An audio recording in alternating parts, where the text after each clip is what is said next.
الحمد لله رب العالمين والصلاة والسلام على سيد الأنبياء والمرسلين وعلى آله وأصحابه وأهل بيته أجمعين.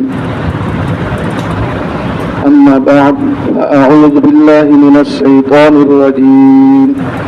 بسم الله الرحمن الرحيم. لإيلاف قريش إيلافهم رحلة الشتاء والصيف وليعبدوا رب هذا البيت الذي أطعمهم من جوع وآمنهم من خوف.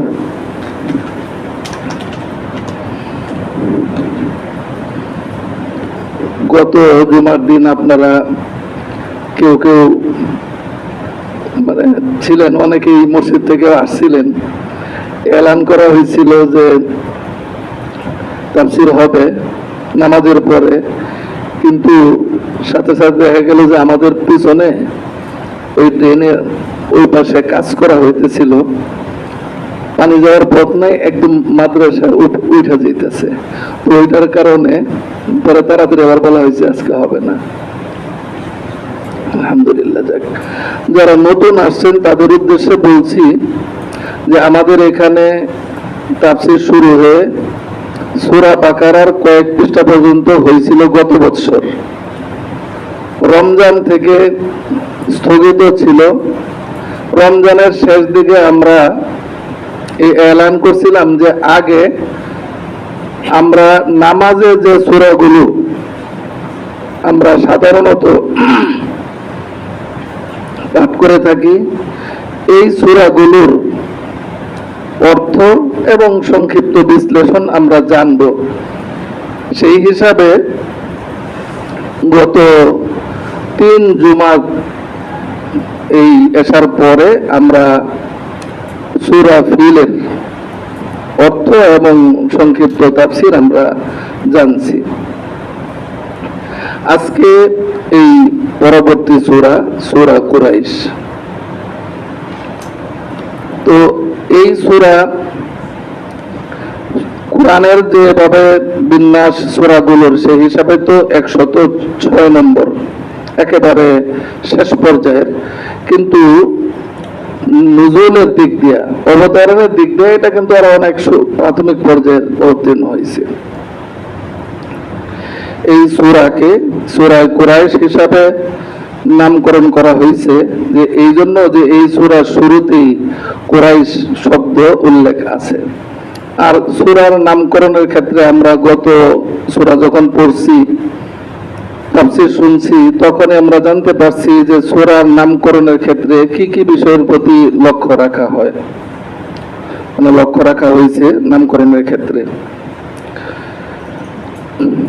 এই সূরার সাথে আগের সূরা যে সূরা ফিল, এর সাথে এই সূরার সম্পর্ক কি? কারণ প্রত্যেকটা সূরা যে আপনার বিন্যাস করা হয়েছে, একটার সাথে আরেকটা সম্পর্ক আছে।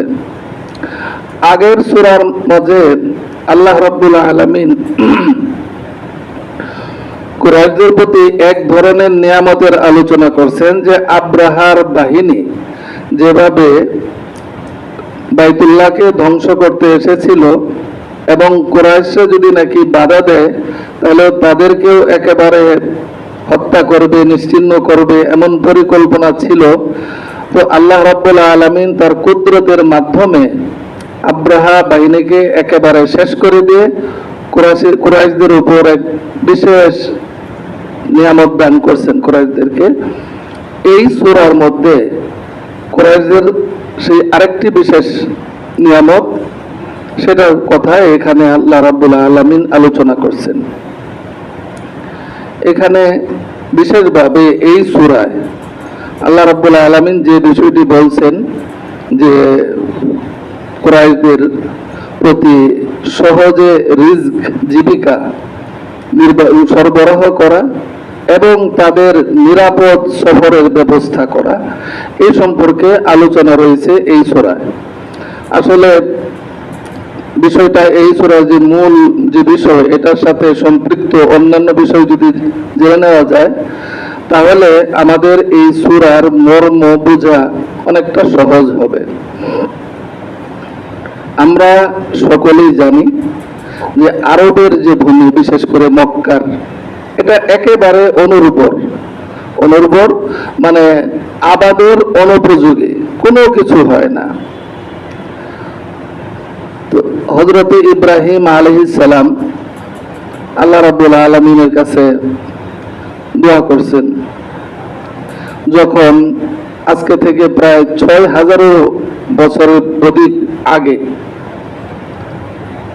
দোয়া করছেন যে যখন নাকি হযরত ইসমাইল আলাইহিস সালাম এবং হযরত হাজেরা আলাইহিস সালামকে ওখানে তিনি রেখে গেলেন, রব্বানা ইন্নী আসকানতু মিন যুররিয়াতি বিওয়াদিন গায়রি যি যার, যে হে আমাদের প্রতিপালক, আমি আমার বংশধরকে এখানে বসবাস করাইলাম।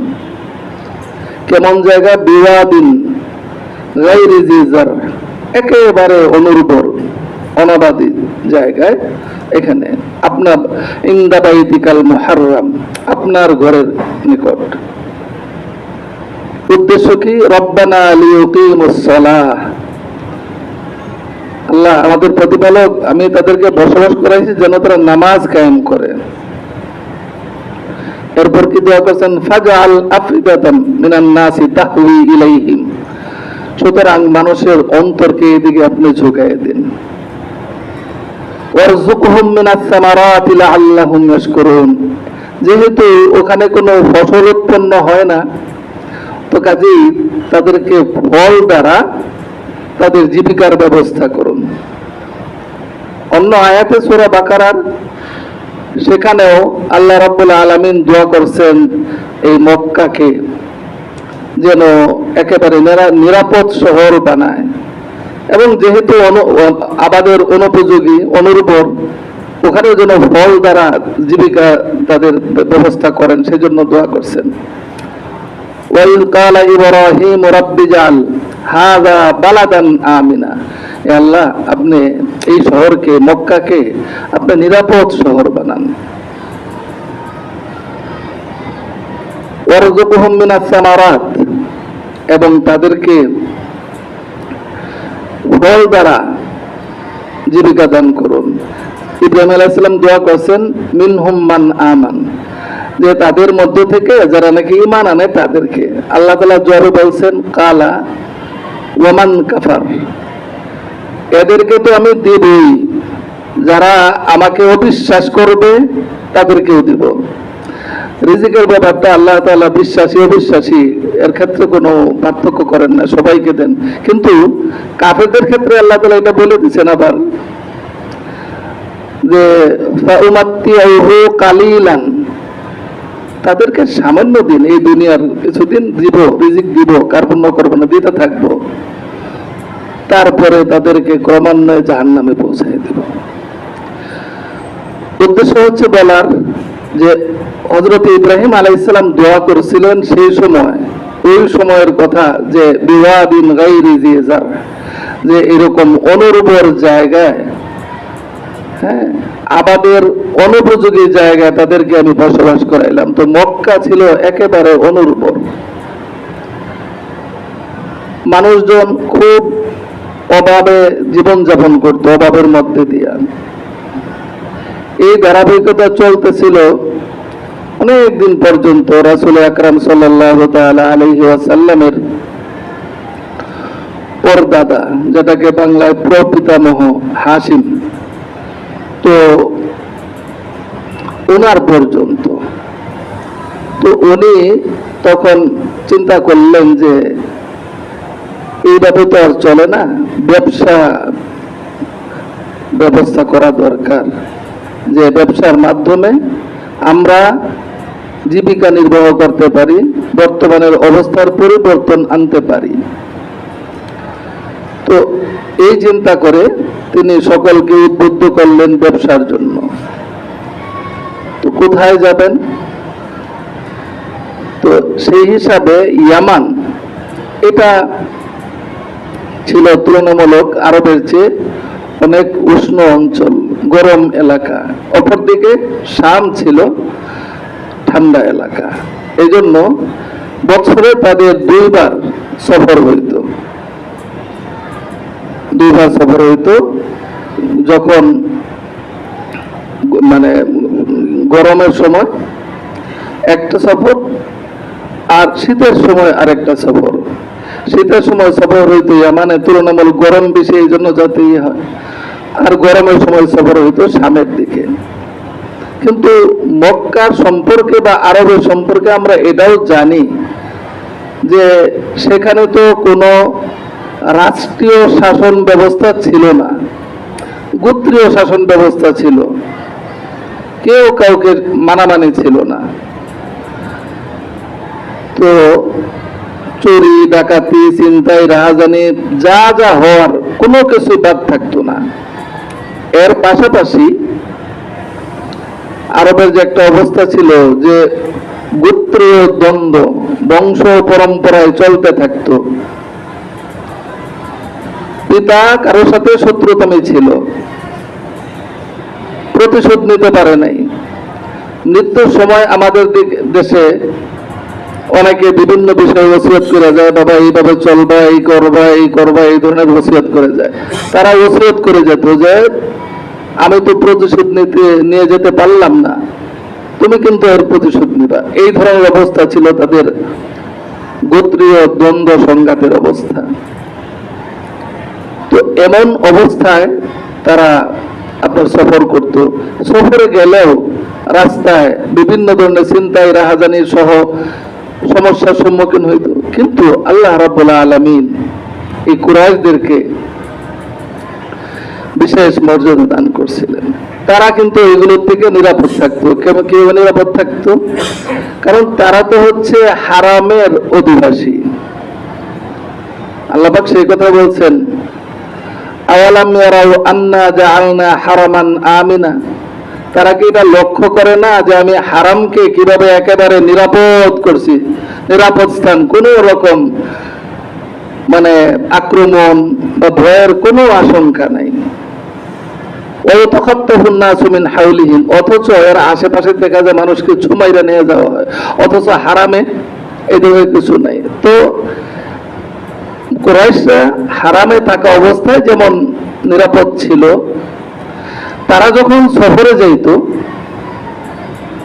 তারা ওই হারামের অধিবাসী হওয়ার কারণে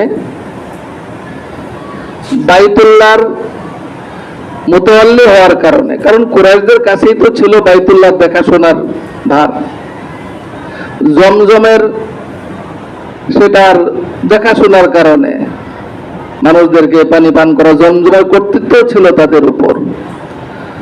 তো এই সকল কারণে আশেপাশের লোকদের মাঝেও বাহিরেও কুরাইশদের অর্থাৎ হারামের অধিবাসীদের একটা বিশেষ মর্যাদা ছিল। তারা যখন সফরে যাইত, সফরে যাওয়ার ক্ষেত্রেও কেউ যদি নাকি তাদের কোন রকম ক্ষতির চিন্তা করে আসতো, তো আসার পরে যখন জানতে পারতো যে এরা হারামের অধিবাসী, এরা কুরাইশ, বাস আর কোনো কিছু নাই। তাদের একটা বিশেষ মর্যাদা সম্মান আল্লাহ রাব্বুল আলামিন দান করেছিলেন। এজন্য তারা নির্বিঘ্নে নিরাপদে তারা তাদের এই ব্যবসায়িক সফর তারা সম্পন্ন করতে পারত। এটা আল্লাহ রাব্বুল আলামিনের তাদের প্রতি একটা বড় ইহসান। তো আল্লাহ রাব্বুল আলামিন সে কথাই বলছেন যে কুরাইশরা ছিল সফরে অভ্যস্ত, এটার প্রতি ছিল তাদের অনেক আসক্তি। সফর বলতে এই ব্যবসায়িক সফর। আল্লাহ পাক সেই কথাই বলছেন, লিইলাফি কুরাইশ, কুরাইশদের আসক্তির কারণে, অভ্যস্ত হওয়ার কারণে। কিসের আসক্তি? ইলাফিহিম রিহলাতাশ শিতাই ওয়াস সাইফ, শীতকালীন সফর ও গ্রীষ্মকালীন সফরের আসক্তি। শীতকালে ইয়ামান, গ্রীষ্মকালে শাম, ব্যবসায়িক সফর। তো এই সফরের কারণে আল্লাহ রাব্বুল আলামিন বলেন যে তোমাদের জন্য যা যা করা দরকার আমি সব করছি ব্যবস্থা, অর্থাৎ তাদের সফরকে নির্বিঘ্নে নিরাপদে সম্পন্ন করার জন্য সব ব্যবস্থা আমি করছি। তো কাজেই এখন তোমাদের উচিত যে তোমরা আল্লাহ তাআলার তোমরা ইবাদত করো। পরবর্তীতে যেটা বলা হয়েছে এইসব বিষয়ে চিন্তা করে এছাড়াও তোমাদের উপর আরো অনেক নিয়ামত রাজি আমি দেয়া রাখছি, এই নিয়ামত গুলোর কথা চিন্তা করে তোমরা আল্লাহর ইবাদতে মগ্ন থাকো। আর যদি নাকি এটা নাই করো, এরপর বলা হয়েছে এইসব নিয়ামতের দিকে তোমরা যদি খেয়াল না করো, যে তোমাদেরকে যে আমি অসংখ্য নিয়ামত রাজি দেয়া রাখছি এগুলোর প্রতি যদি খেয়াল নাই করো, ফালিয়াবুদু রাব্বা হাযাল বাইত, যে বাইতুল্লাহর কারণেই তাদের এই এত সম্মান মর্যাদা ছিল, মানে বাইতুল্লাহর কারণে তারা বাইতুল্লাহ দেখাশোনা করতো, খোঁজ খবর রাখতো। বাইতুল্লাহ কিন্তু তারা মুশরিক ছিল, কিন্তু বাইতুল্লাহর সম্মান তাদের অন্তরে ছিল, যদিও নাকি কাবা ঘরের ভিতরে তারা মূর্তি রেখে দিয়েছিল, কিন্তু বাইতুল্লাহ আল্লাহর ঘর এটা তারা খুব সম্মান করত। দেখেন মুশরিকরাও কিন্তু আল্লাহ তাআলাকে মানত, তাদের সমস্যা ছিল আল্লাহর সাথে অন্যদেরকে শরীক করত। আল্লাহ তাআলা কোরআনে জায়গায় জায়গায় বলছেন, ওয়ালা ইন সাআলতাহুম মান খালাকাস সামাওয়াতি ওয়াল আরদ লা ইয়াকুলুন আল্লাহ, তুমি জিজ্ঞাসা করো তাদেরকে যে আসমান জমিন কে সৃষ্টি করছে, তারা অবশ্যই বলবে যে আল্লাহ সৃষ্টি করছেন। তারা আল্লাহকে মানত, কিন্তু সমস্যা ছিল আল্লাহর সাথে শরীক করত, এই জন্য যে তারা মুশরিক। তো আল্লাহ রাব্বুল আলামিন বলতেছেন এই কথা যে তোমরা তোমাদের প্রতি যে আল্লাহ পাকের পক্ষ থেকে যে অসংখ্য নিয়ামত রাজি রয়েছে সেইগুলোর শুকরিয়া আদায় করো, তো তোমাদের আল্লাহর ইবাদত করা উচিত। যদি তোমরা সেটা নাই করে এগুলোর গুরুত্ব কোনো নাই থাকে তোমাদের অন্তরে, ফালিয়াবুদু রাব্বা হাযাল বাইত, তাহলে এই ঘর অর্থাৎ বাইতুল্লাহ, যে বাইতুল্লাহ তোমাদের সবকিছু, এই ঘরের যিনি মালিক, এই ঘরের যিনি রব, তোমরা তার ইবাদত করো। কোন রব? রবের সিফত বলছেন এখন, আল্লাযী আত'আমাহুম মিন জু' ওয়া আমানাহুম মিন খাউফ, যিনি তোমাদেরকে ক্ষুধায় অন্ন দান করেন, রিজিকের ব্যবস্থা করেন, জীবিকার ব্যবস্থা করেন, এবং যিনি তোমাদেরকে মানে ভয় থেকে নিরাপত্তা দিয়েছেন, সেই রবের, অর্থাৎ ভয় থেকে তারা নির্বিঘ্নে তারা সফর করত, ব্যবসায়িক সফর করত, জীবিকার কোনো ব্যবস্থা ছিল না, এই ব্যবসার মাধ্যমে তাদের জীবিকার ব্যবস্থা নির্বিঘ্নে তারা করত। তো কাজেই তোমরা এটা করো। আল্লাহ রাব্বুল আলামিন সংক্ষেপে এই সূরার মধ্যে এই কথাটুকু বলছেন। আর এই সূরা অর্থাৎ সূরা কুরাইশ, এখান থেকে আপনার একটা ফায়দা এই যে সূরায়ে কুরাইশের উপর, সূরায়ে কুরাইশ এটা যারা নাকি এর যে দাবি, এখানে যে শিক্ষাটা দেওয়া হয়েছে ফালিয়াবুদু রাব্বা হাযাল বাইত, এদিকে লক্ষ্য করে কেউ যদি আপনার সে অনুযায়ী আমল করে, আল্লাহ রাব্বুল আলামিন তার মর্যাদা, তার সম্মান আল্লাহ তাআলা বৃদ্ধি করে দেন। আর যদি কেউ অবজ্ঞা করে, ইচ্ছা করে, তাহলে আল্লাহ তাআলা তাকে অপদস্থ করেন। কোরআনের অন্য জায়গায় আল্লাহ পাক সেই কথা বলেছেন, ওয়া দারাবাল্লাহু মাসালান কারয়াতান কানাত আমিনাতাম মুতমাইন্নাহ, সেখানে বলছে যে একটা উদাহরণ দিয়ে বুঝাইছেন যে একটা এলাকা বসতি ছিল এমন, একেবারে তারা সম্পূর্ণ নিরাপদ ছিল, তাদের নির্বিঘ্নে জীবিকার ব্যবস্থা হইতো প্রচুর পরিমাণে। এরপর তারা আল্লাহ পাকের নাশুকরি করলো, তারপর তাদের চরমভাবে তারা লাঞ্ছিত হইল, ক্ষতিগ্রস্ত হইল।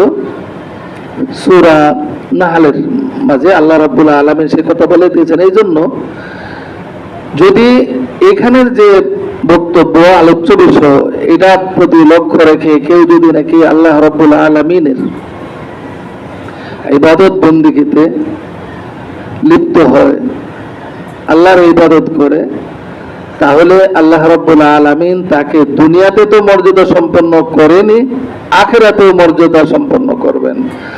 আর কেউ যদি এক্ষেত্রে অবহেলা করে, উদাসীনতা প্রদর্শন করে, আল্লাহ তাআলা দুনিয়াতেও তাকে লাঞ্ছিত করবেন, আখিরাতেও লাঞ্ছিত করবেন। আর এই সূরার ফজিলত সম্পর্কে বলা হয় যে এই সূরা কেউ যদি বিপদের সময়, কোন বিপদের সময়, মুসিবতের সময় যদি সূরা কুরাইশ তেলাওয়াত করতে থাকে, অনেক বুজুর্গানে দ্বীন, অনেক বড় বড় আলেম নিজেদের অভিজ্ঞতার কথা উল্লেখ করছেন যে আল্লাহ রাব্বুল আলামিন তাকে সেই বিপদ থেকে নাজাত দান করেন, বিপদ থেকে উদ্ধার করেন কোরআনের এই সূরা তেলাওয়াতের ওসিলায়। তো কাজেই আমরাও এই বিষয়গুলোর প্রতি লক্ষ্য রাখবো। আল্লাহ রাব্বুল আলামিন আমাদের সকলকে তৌফিক দান করুন, আমিন।